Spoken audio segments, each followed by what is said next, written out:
Përshëndetje të gjithëve dhe mirë se erdhët në kuzhinën e Rajanës. Sot për ju kam sjellë recetën e përgatitjes së një ëmbëlsire me portokalle. Kjo ëmbëlsirë quhet portokalo pita. Ndoshta emrin ja shqiptoj gabim, por di të them që është një ndër ëmbëlsirat më të mira që do të provoni ndonjëherë, edhe procesi i përgatitjes së kësaj ëmbëlsire është shumë i thjeshtë. Duke qenë se në këtë periudhë kemi portokalle plot, unë vendosa që ta përgatis këtë recetë për familjen time dhe recetën ta ndaj me ju. Për përgatitjen e ëmbëlsirës me portokalle, nuk do të përdori miell, ndoshta jeni të velur nga ëmbëlsirat, duke qenë se për festat e fundvitit kemi përgatitur ëmbëlsira të ndryshme, por unë do t'ua sugjeroja që ta provoni këtë ëmbëlsirë përpara se sezoni i portokalleve të përfundojë. Tani le të nisim me përgatitjen e recetës, e cila është shumë e thjeshtë. Në fillim do të përgatisim shurupin ose sherbetin që na duhet për këtë ëmbëlsirë.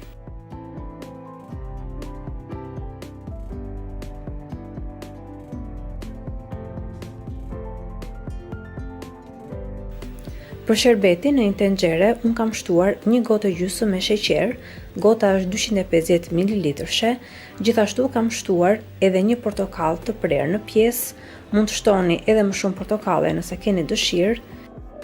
Kam shtuar gjithashtu 2 drunj kanelle, ose mund të shtoni pak pluhur kanelle nëse nuk keni dru kanelle në shtëpi, dhe në fund fare kam shtuar edhe 2 gota me ujë. Gota është e njëjtë me atë që kam përdorur edhe për sheqerin, pra gotë 250 ml.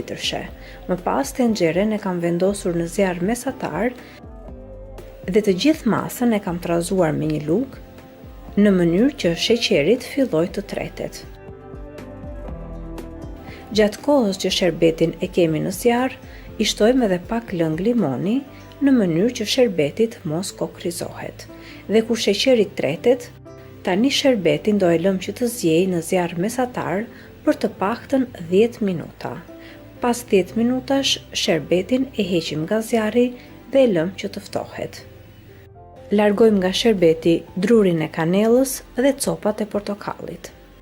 Dhe kur sherbeti është ftohur, unë kam shtuar gjithashtu edhe 1 gotë me lëng portokalli. Gjithashtu për përgatitjen e këtij sherbeti, kam shtuar edhe 3 lugë gjelle me mjalt.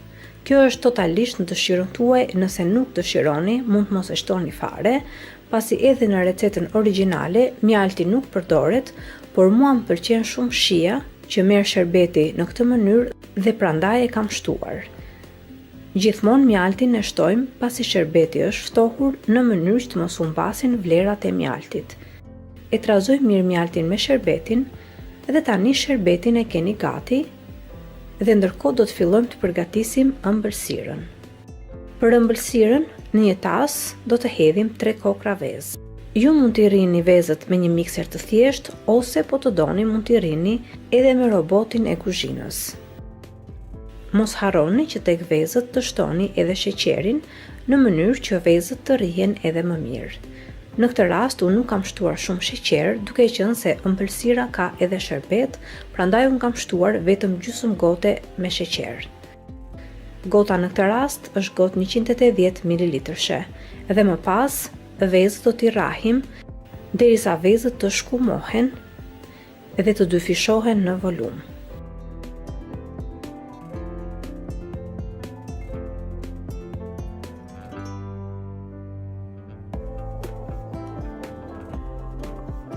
Kur vezët arrin në këtë pikë, pra që vezët jenë dyfishuar në masë, tani do ta fikim robotin e kuzhinës edhe tek vezët do të shtojmë edhe përbërësit e tjerë. Unë kam shtuar 1 filxhan kafeje me vaj ose 125 ml vaj. Pasi filxhani im i kafes në këtë rast është filxhan mesatar kafeje.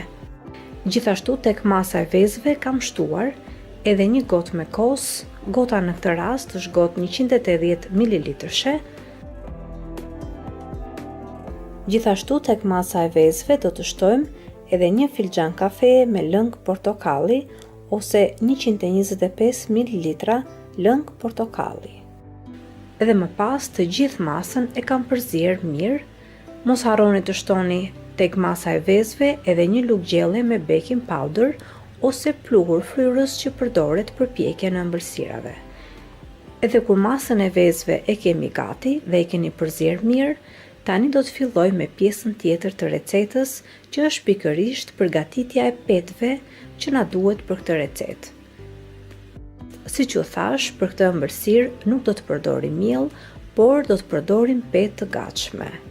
Ju nëse keni dëshirë, petët mund të përgatisni edhe vetë, por unë mendoj që me petë të gatshme del shumë e mirë, prandaj për të mos e lodhur veten tuaj, përdorni petë të gatshme, pasi me të vërtetë që ëmbëlsira del fantastike. Unë kam përdorur një pako me petë të gatshme, ose e thënë ndryshe 450 gram me petë të gatshme. Petët e gatshme, ashtu siç i keni, thjesht do t'i palosim, edhe kur petët janë të palosura, ne do të fillojmë t'i presim në formën e shiritave me gjerësi pak a shumë sa madhësia e një gishti. Pra çdo prerje mund ta bëni pak a shumë, aq sa ç'është edhe gjerësia e gishtit tuaj, dhe kështu do të presim të gjitha petët. Pasi presim një pjesë të petëve, do t'i hapim ato një nga një, edhe ashtu një nga një do t'i hedhim tek masa e vezëve që kemi përgatitur. Pra nuk do t'i hedhim petët tek masa e vezëve të gjitha së bashku, pra të gjitha njëherësh, por do t'i hedhim një e nga një në mënyrë që t'i trazojmë sa më mirë dhe që ëmbëlsirat mos na dalen ngjeshur në fund. Sepse duke i hedhur një nga një, ne u japim mundësi që të gjitha petët të hapen gjatë kohës që ato piqen në furrë. Nëse i hidhni që të gjitha së bashku, ëmbëlsira do t'ju dalen ngjeshur dhe nuk do t'ju piqet ashtu siç duhet. Edhe petët e tjera që presim do t'i hedhim sërish tek masa e vezëve, edhe kështu do të veproj me të gjitha petët e gatshme që ne kemi.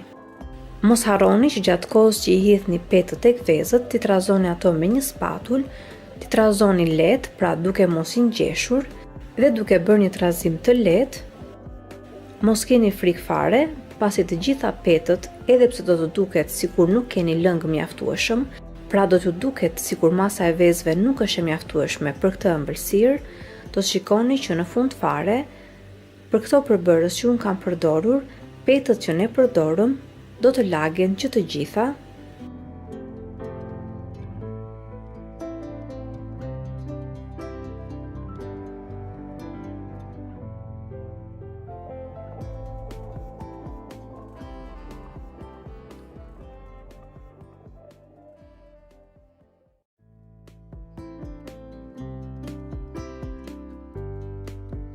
Edhe kur keni përfunduar të gjitha petët dhe keni menduar që i keni trazuar mirë, nëse doni trazimin mund ta bëni edhe me një pirun, tani masën të gjithë do ta hedhim në një tepsi të cilën e keni lyer më parë me pak gjalp ose pak vaj.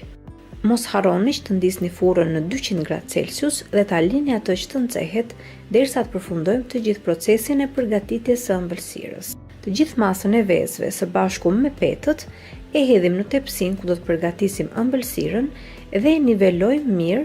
Mund të përdorni edhe një pirun në mënyrë që kur të shikoni që ka ndonjë petë që është paksa e ngjeshur, mund të përdorni një pirun për t'i hapur pak petët nga njëra tjetra, dhe në këtë mënyrë petët do të krijojnë hapësirë nga njëra tjetra gjatë kohës që piqen në furrë.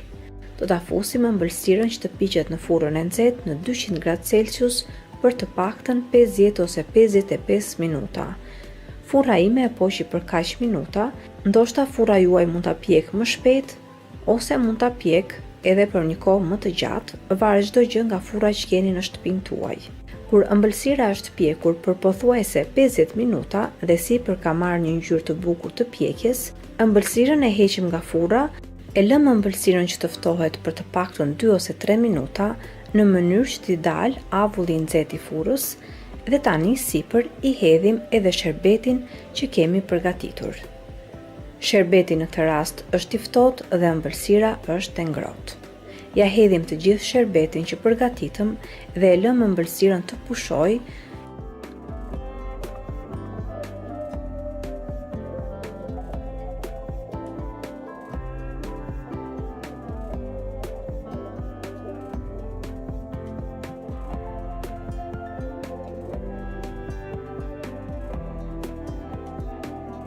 dhe më pas ëmbëlsirën e keni gati për ta servirur. Ne në fund fare e kemi servirur edhe me akullore sipër, por ju mund ta servirni si të keni dëshirë.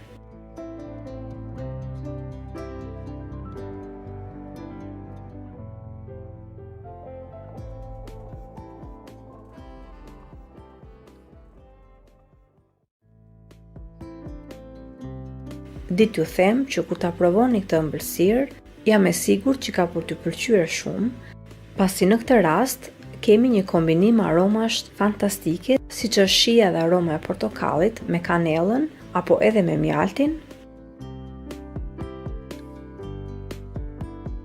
Për mua kjo është një ndër ëmbëlsirat më të mira që kam provuar, prandaj vendosa që ta sjell edhe për ju këtë recetë.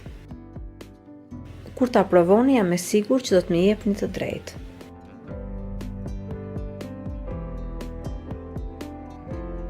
Unë shpresoj shumë që kjo recetë ju ketë pëlqyer dhe nëse po, mos hezitoni t'i jepni asaj një like, si dhe ta shpërndani me miqtë dhe familjarët tuaj në rrjetet sociale. Gjithashtu mos nguroni të abononi në kanalin tim, si dhe të shtypni zilen e vogël anash kanalit në mënyrë të njoftoheni sa herë në kanal postohen recetat e reja. Ju falenderoj të gjithëve që më ndoqët edhe në videon e sotshme, bashkë do të dëgjojmë sërish në videon e radhës. Deri atëherë, Zoti ju bekatoft të gjithëve.